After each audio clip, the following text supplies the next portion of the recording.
Hey everybody, it's Tyler Skinner here again with Women Making Waves. Our theme this month is lessons learned, and I just am very excited today to be able to talk with Grace Trotta, who was a former intern of ours in her days at Cal Poly San Luis Obispo. And kind of literally, Grace, you started this journey. You and Emerson started this journey with us and really got this thing going and off the ground. So this is just such a treat to be able to come full circle, so to speak, and actually interview you and feature you on the platform because you were there at kind of the inception of this whole thing. And she's the artistic director. She since has moved to Chicago. So she's the artistic director for Sex.E Chicago, which works on sexual health and gender-based violence or violence, I guess it's awareness, I would say, for college age students. So it's college programming, but it really applies to all people. And you also do this through sketch comedy, which is your love and passion, I know. And so I'm so thrilled to have you on here today and talk a little bit with you about your journey and just allow you to share and have a little bit of space, take up some space, use your voice and share with us what lessons have you learned? Was there one lesson in particular? Was there something that you feel really compelled to share today with us? Yeah, thanks, Tyler. So I worked with Tyler and Women Making Waves over the summer, and then I had one last quarter at Cal Poly San Luis Obispo before graduating. And this was all during COVID, so we were all online. We were, having to make do with what we had. But basically, like I had gone through school as a communications major, and through COVID, I was like so nervous about finding work. Everyone was losing their job. Like I'm also a performer, as Tyler kind of mentioned. So like my whole industry, that industry was dead. Like I was really freaking out. And I ended up like getting a job for Amazon during COVID, like before I had even graduated. And I was so excited because I was like, oh, I did it. I checked the list, went to college. I like during COVID, I got a job. It was going to move me to Chicago, which is a city I've always wanted to live in. And I was like, in a way, I felt very like set. I was like, okay, I did what I was supposed to do. And my whole family was so proud of me. And like, it's a company everyone knows. So I was very proud. I'm very attracted to success, I'll be honest. So I was sitting pretty. But as people say, like once you get out of college, like everything honestly changes because you're like thrown into a world that isn't as supportive of you just because like you're not in that space where like you're able to learn and able to like be supported. I moved cross country to a city that I knew one person in and started a job for one of like a really big company. And I immediately hated it. Like I like really, really hated my job. Um, but anytime I like said I hated it, a lot of feedback I would get, I'm gonna be honest, would be like, don't worry, like everyone hates their first job, like just stick with it, like whatever, like you'll be able to climb up, you'll be fine, like all this stuff. However, um, like it just like kept eating at me every single day. I also worked like night shifts, 12 hours, and like even though like I was like salaried and felt like very accomplished, like it was just kind of eating at my soul and my mental health and all of that. Plus I had just moved cross country. So like there was a lot going on. So I was like in a way like I was kind of like empowered myself like just to quit, and I was really nervous at first just because I was like, okay, like I should stay in my first job out of college, or I should, find a better job first or whatever. And I just like I needed to quit. Like that's what I needed to do. However, like in order to quit, I needed to find a different like path for myself. I couldn't just like quit and just sit there. So, another like side part to my story is in Chicago when I first moved, I actually did have a stalker who like would send me flowers and notes, and it Wow. was truly terrible.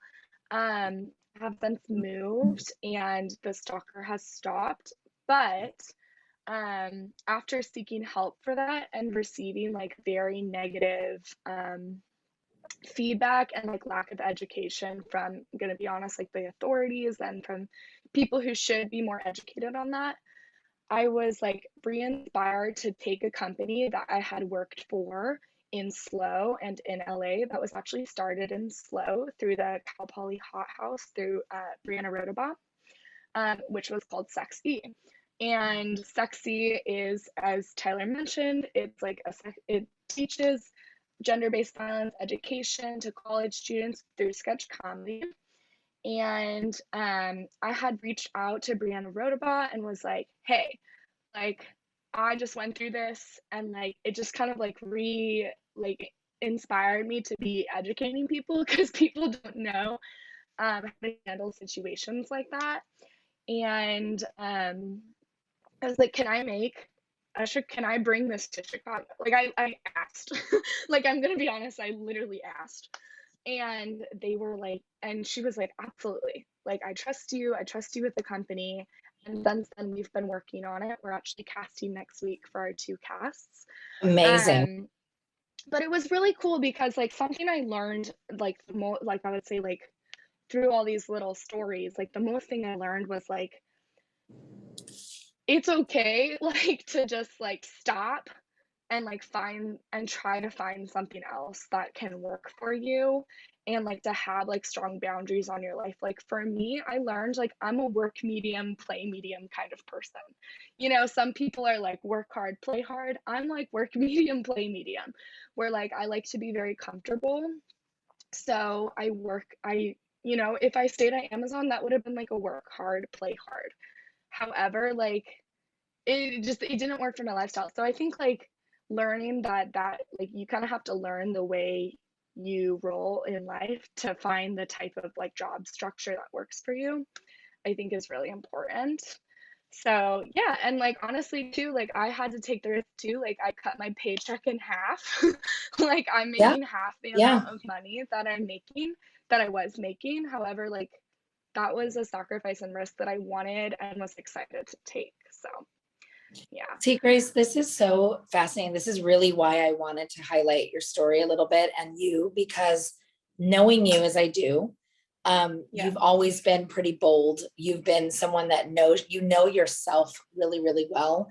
And I know that that's an evolutionary process. We don't all know ourselves instantaneously. And it's like, aha. But I think that you are someone that exemplifies, I think, for your generation, a really, really great example of that, that it's okay to change. It's okay for me to say, this doesn't serve me. And it's okay. You speak up, you ask questions. You're just somebody who is seeking knowledge. And it's so fitting now that you'd be doing this education type thing. And especially with things you're passionate about, because I know activism is kind of part of who you are. And you really care about women's health. You care about mental health. You care about women's rights. You care about a lot of things. And so I'm really, really excited for you on this journey. And I just really can't wait to see what unfolds, I guess I want to say, because Yeah. this is exactly what I think more women could hear, could hear this idea of, yeah, I was told to take this job, or this is what I'm supposed to do. Right. I'm following the Yeah, and designated path. I would like to like specifically talk to like to speak to young women just because like I realized too like this is in a position where I could do that because the only responsibility I have is myself, and I understand that's not like the case for every single person, but like because of that like um I took that door because I know like the only person I'm responsible for myself or for is myself. And a lot of women, such as you, like they've got families or they have like other responsibilities and maybe can't make that risk. So like I understand that. So I also don't want to be like anyone can like just stop and Right, start over. right, exactly. Um, but like usually the people that can are the ones like who are younger and just starting off in the world. So it's like you get to make these decisions now before life comes at you. So that's also like a lesson I would say too, is be aware of like your position in life and how you can change it or not change. I love that you just said that. I was actually going to say something very similar and you just said it. So thank you. Yeah, Oh, you really? can. No, just being aware of who you are and what you want and where you're at. I think that's a Yeah. big thing for women making waves. When you're making waves, it's like you're rolling with it. You know, it's like the tides, you know, they change, they shift, they're up and Yeah. down. But awareness of where you're at, and then saying, what do I want versus where I'm at, or what do I desire, what do I deserve? And trying to figure out that out. It might be a little more complicated. It might take more time. It's a different process, but it's doable. It's possible. And I think that that's kind of what I'm appreciative of. That's why we're offering different perspectives. That's why we're talking to different people. We are, you know, creating that diversity, so to speak, because diverse perspectives bring us awareness, you know, of ourselves and others. Yeah. And so I appreciate what you bring to this platform and this space, and you always have. And I think that your journey just allows us to, it gives permission, I think, to women, maybe women your age, maybe not, maybe women who are not your age, but giving permission a little more to that fact that this wasn't serving me and I decided to do something different, and I'm actually happier for it. Yeah, definitely. So before we wrap up, I'm just curious, is there anything else that you want to share? I know you always have lots of things to share, but is there anything Oh else yeah. that you want to share with us? Because I really think that um, you have an interesting story. And I know that this wasn't easy, you know, to move, to pack up and move, and then to reach out and to say yes to things and to kind of just go for things. So is there anything else on this journey that you've been on recently that has Oh yeah. brought the light? Well, and that was the hardest part, was like truly having no one in Chicago. Like when Yeah. I was going through having a stalker, when I was going through like I mean I had like a depressive episode from my job, and like I didn't have anyone to kind of support me through that. So I think like definitely like finding your out. I know they say this all the time, but like find your ally. Like I've been like dancing like crazy.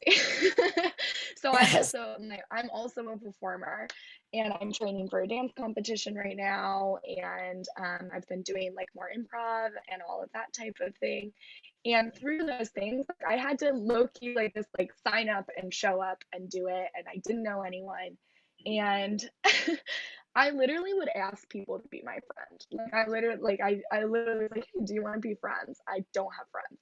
And I think just kind of getting over that like humbling, like, because also I came from college where like I did have a lot of friends, and Yeah. like California, I did have a really good support system. So I think just being vulnerable and being like, hey, like I don't have friends. Like I'd love to be your friend. And like just I just learned so much about like being open about what you're going through, and like asking. And a lot of people are going, the amount of people in Chicago who are like, oh, I just moved here too, I don't have friends either. So it's like there's a lot of people in your boat probably. So honestly just saying something can go a long way, and you can kind of meet your people. So since then I've been Love able that. to meet a lot more people. That's a So beautiful sentiment, because if we don't reach out and we don't ask, or we don't let people know where we're at or what's going on with us and what we need, then they don't know what they don't know. You're not going to get those connections that way. And you're making, it looks like and sounds like you've made a lot of really amazing connections. You're setting yourself up for success the way you know, on your terms, with reaching yeah. out to this company and saying, hey, I want to start this in Chicago. Let's do it. And they're like, sure. I mean, you created that. That's pretty amazing. So, and remarkable. So I'm very thrilled to see that. I'm really excited and honored to share it here, because I think that women, the more women that we can tell our stories and share these journeys with Yeah. each other, the more we learn. These are the lessons that we learn. This is life lessons. Yeah. Yeah, and I mean, I owe it all to like you and people who. That's another thing too, is I've always like looked up to the generation before me, because there's so much you can learn. I remember like sitting down with you and like asking like, okay, like truly, what's your advice? Because like you've lived more years than me. So yeah, I love getting to connect with people of all ages too, because they have so Love it. much to teach and learn.